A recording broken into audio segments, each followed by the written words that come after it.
we've investigated over 30 separate complaints involving the CACC. Some of these complaints have been sustained, some have already been fixed, and some have been unsubstantiated.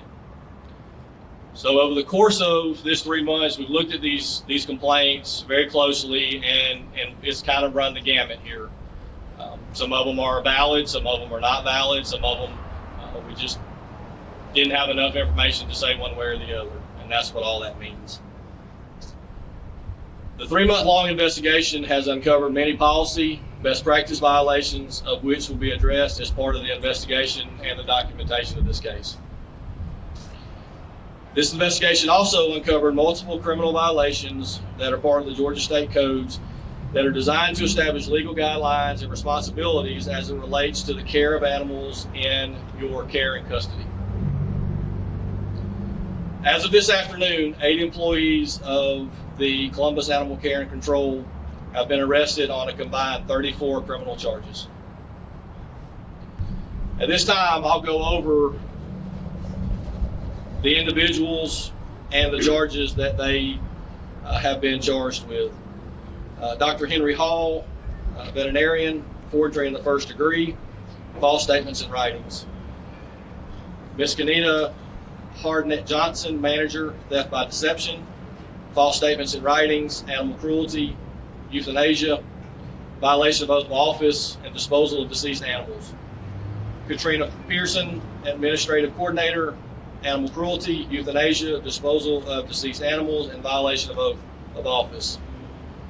Alexander Pimentel, lieutenant, euthanasia, leaving animals unattended, false statements in writings, violation of oath, and disposal of deceased animals.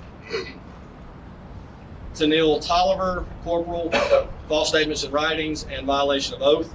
James Elliott is an animal control officer, false statements in writings, violation of oath. Elizabeth Rodriguez is office and kennel staff, forgery in the 2nd degree, false statements in writings, euthanasia, and violation of oath.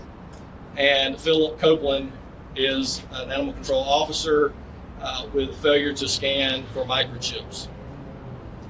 So as you can see with these charges, there is a host of different charges related to these cases.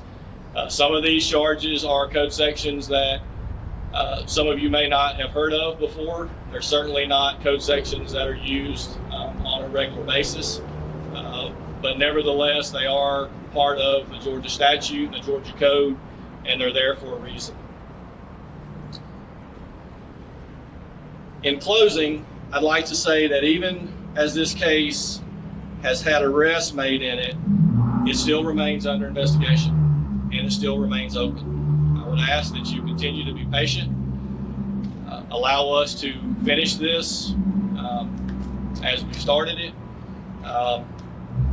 as we remain vigilant to be transparent in the investigation, but to also be thorough and fair as we move through the end of this process.